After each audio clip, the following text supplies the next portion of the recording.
Namaskar. Well, friends, I heartily welcome you all to Bhim Bhashya, my audio visual podcast series on Dr. Baba Saheb Ambedkar.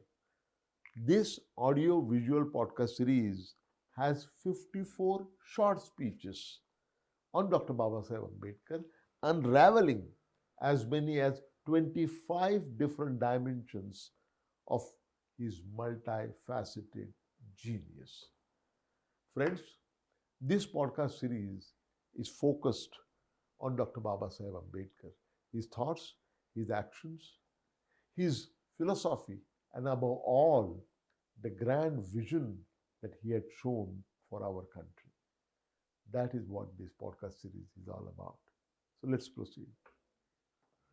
Well, friends, in this episode 37, I'm going to talk about yet another fascinating aspect of Dr. Ambedkar's multi-dimensional persona. That is to say, Dr. Ambedkar as a journalist and editor of newspapers. Let's begin by examining the reasons why Dr. Ambedkar took to journalism. Dr. Ambedkar often indicated in his speeches and writings that every day in each village there is a conflict between Dalits and the caste Hindus. But the mainstream media, he actually called it the Congress media, the mainstream media are not ready to focus on these issues. They are determined not to give them even slightest publicity. According to Dr. Ambedkar, the reasons for this media neglect of Dalit issues was twofold. First, there were very few people from the oppressed classes in media. The mainstream was characterized by the so-called upper caste domination. In fact, once he pointed out that the entire staff of Associated Press of India, which was the main news distributing agency at that time, was drawn almost entirely from what he called Madras Brahmins. The second reason for the media neglect of Dalit issues, according to Dr. Ambedkar, was that the untouchables have no press of their own. This in turn is because no newspaper can survive without the advertisement income. On the other hand, Dr. Ambedkar was acutely aware of the need for a mouthpiece for him, first as a social reformer and later as a political leader. That is why Dr. Ambedkar took to journalism. Dr. Ambedkar entered into the world of newspapers in the year 1920. On January 31st, 1920, Dr. Ambedkar started his first newspaper, Mook Nayak, that was the hero of the voiceless. He was only 29 years old and he was in Mumbai because of the discontinuity in his advanced studies in England. You will recall from our earlier episodes that Dr. Ambedkar had gone to America and then to England on the scholarship given by the Maharaja of Baroda, Sayaji Rao Gaikwad. The scholarship limit, the time limit had expired and he could not get extension.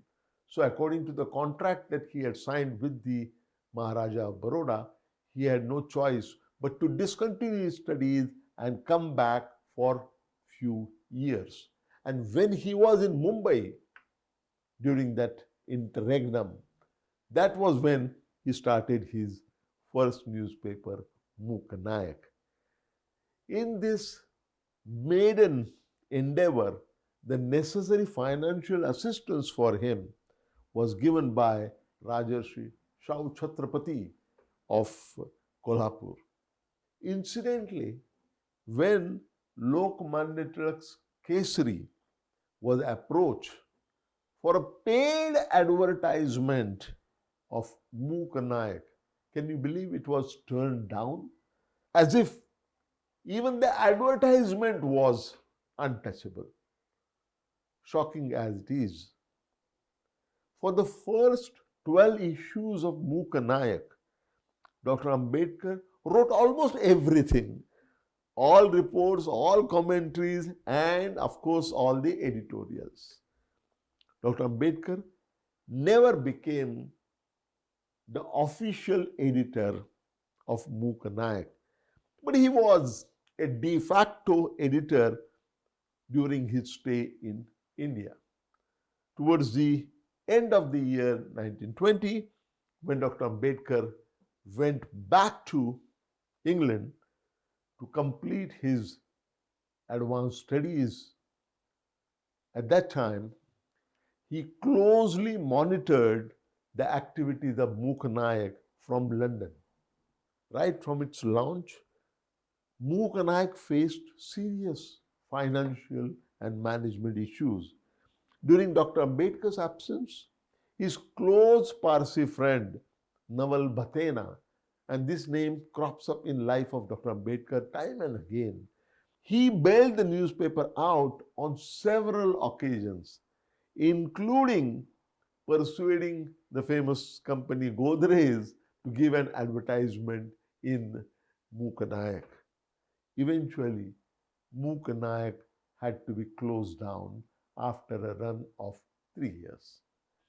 In later years, when Dr. Ambedkar launched mass movements, the Mahar Satyagraha of 1927 or Kalaram Temple Satyagraha of 1930, Dr. Ambedkar felt the acute necessity to have a mouthpiece for fearlessly advocating social interest.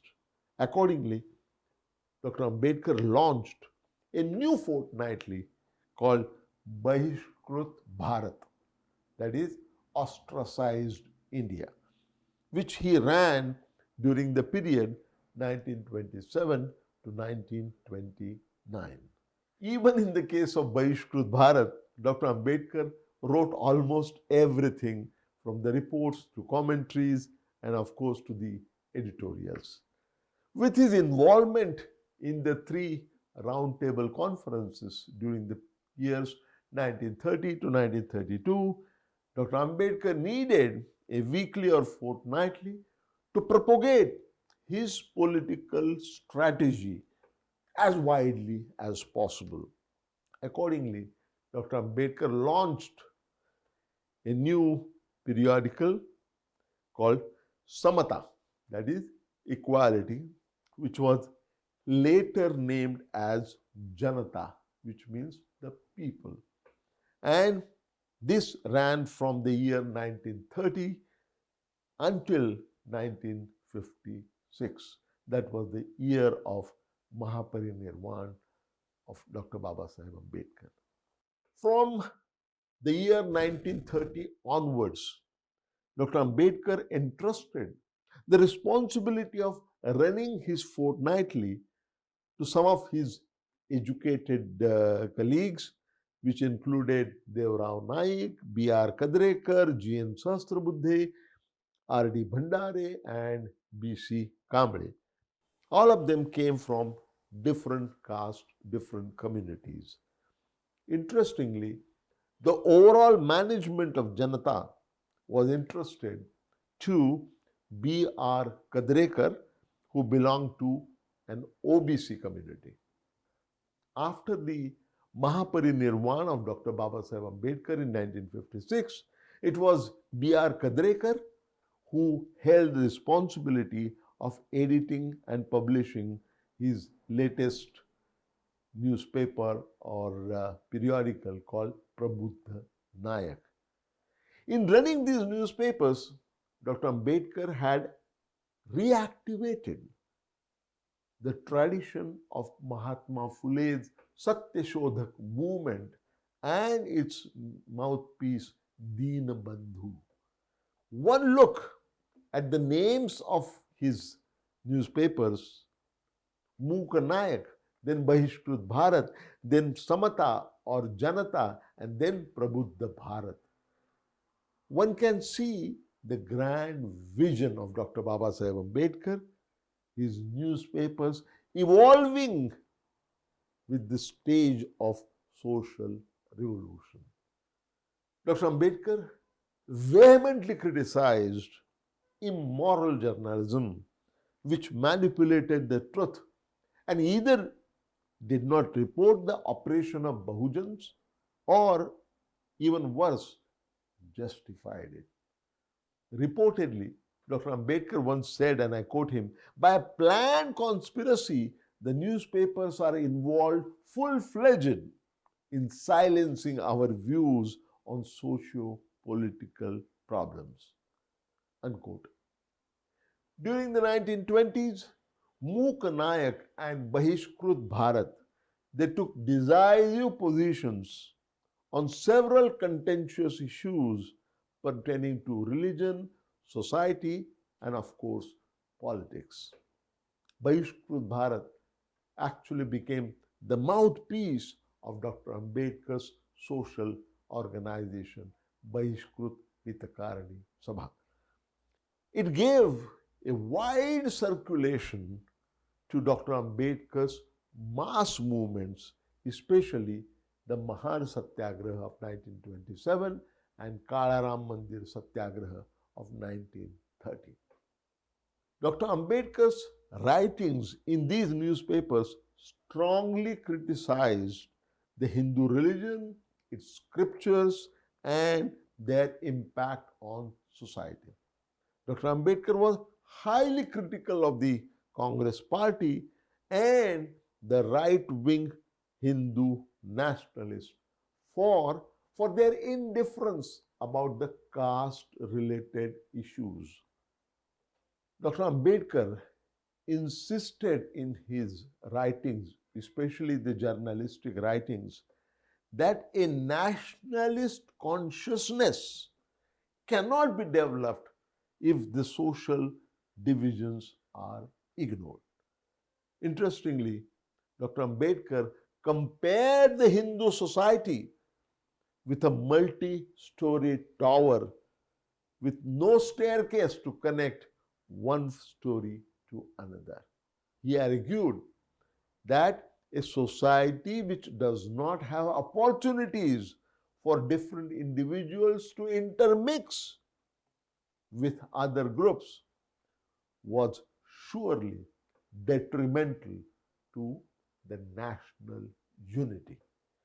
A divided society, he said, would only generate indifference and hierarchy, thereby leaving no scope whatsoever for true national unity. Dr. Ambedkar went one step further and said that the absence of social cohesion between the untouchables and the so-called upper caste Hindus would invariably lead to violence. The caste-based violence had become a focal point for all his newspapers. They published many news reports on the incidents of violence against Dalits. Bahishkrut Bharat, in particular, played an important role, especially in the latter half of the 1920s, in mobilizing public opinion against caste violence. It has been well documented how Dr. Ambedkar's editorials were read publicly in widespread Dalit gatherings in view of the then prevailing high levels of illiteracy. Very few people could read. So one or two persons would read out the editorials among groups and everybody would listen and then they would debate. This is how Ambedkar's movement really gathered momentum during that period, and his periodicals, his newspapers were instrumental in doing that. During the 1920s and 1930s, Dr. Ambedkar's newspapers were characterized by extensive research, incisive perspective, inclusive approach, and fearless advocacy of social interest. Needless to say that these newspapers had a large impact in creating awareness and in mobilizing people in all anti-caste movement. These newspapers enabled Dr. Ambedkar to communicate with the society at large and to shape public opinion towards a range of socio-economic, political, as well as religious issues.